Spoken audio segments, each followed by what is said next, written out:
to come on AM Zimbabwe.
for that beautiful music. My first question, before I ask you to tell me who everybody is what were you singing? What were the actual words of the song? Well, this song is kind of similar to him, but it's glorifying God,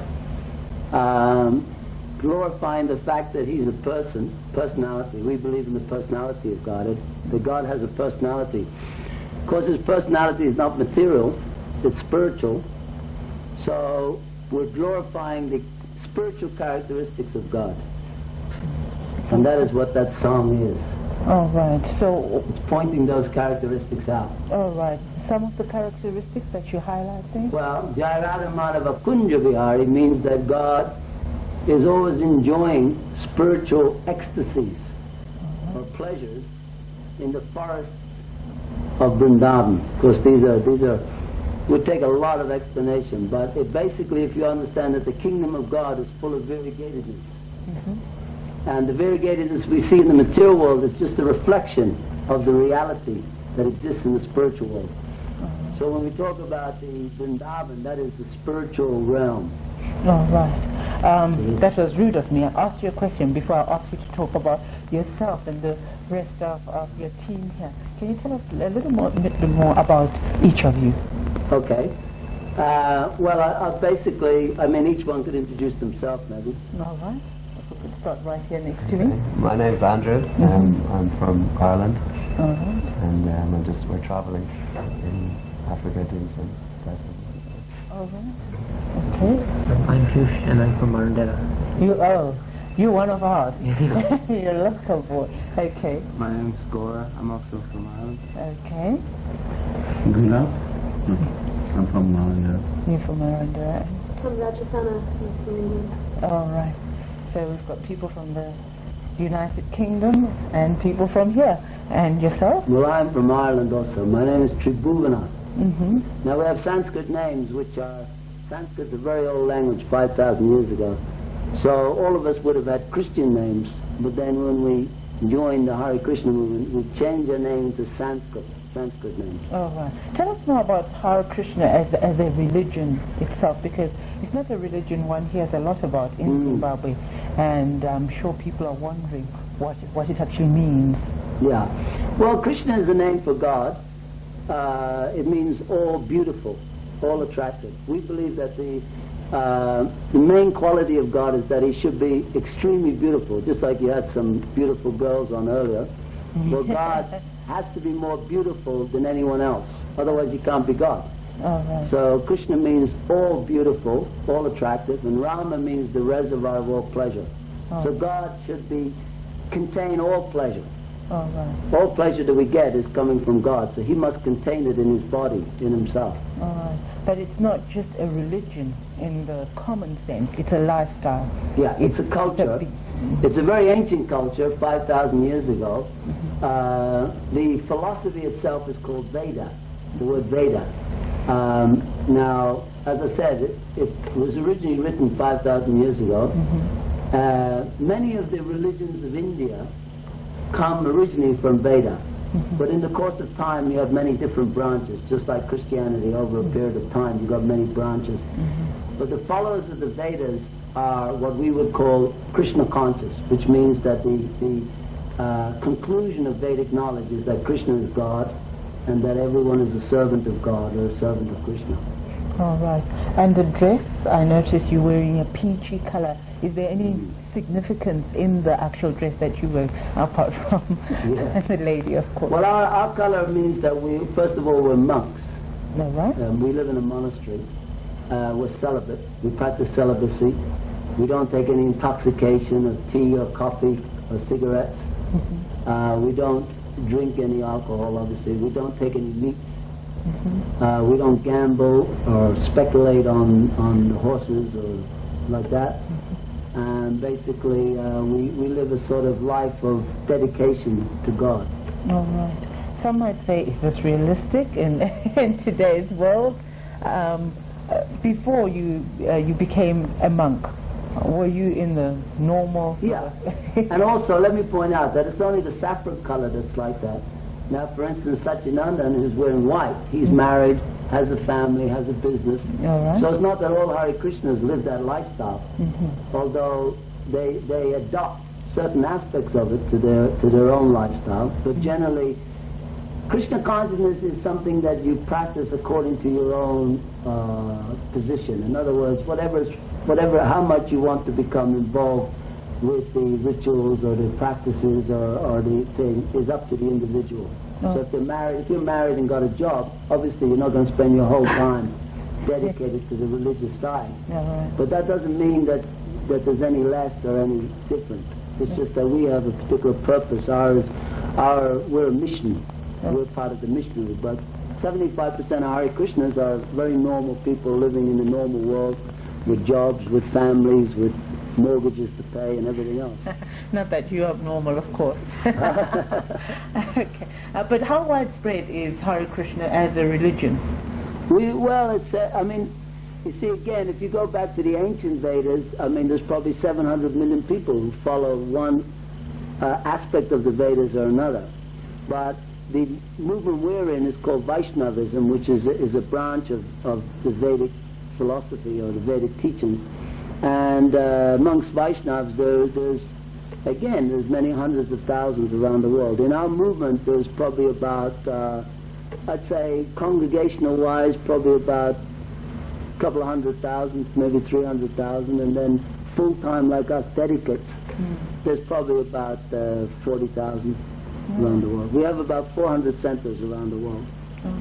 And are you doing this tour? Where has it taken you? Well, we do the tour around East Africa and Central Africa, usually about 6 countries. Your first time in Africa? No. We come every year. We do a tour every year. But this is our first time in Zimbabwe. We usually go to Malawi, further and Zambia. But this time we thought we'd venture into Zimbabwe. I'm curious. How do you fund all your activities? You live quite a separate life, if I may call it that. How does the funding in this? Well, our life is purely based on donations. We totally rely upon money that comes of its own accord. In other words, people sponsor us, like Satyanandan here, who runs a business, so he would give sponsorship from his business to help. Then there's other businessmen who would sponsor. So that we can then be free from having to chase after money. Although we never have any money either. We don't get paid any salary. None of us have bank accounts or anything like that. At least if we have got bank accounts, nothing in them. Well, thank you very much to all of you for coming to share with us. But before we close, can we close with another song? Yeah, definitely. Thank you very much. Okay.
Krishna.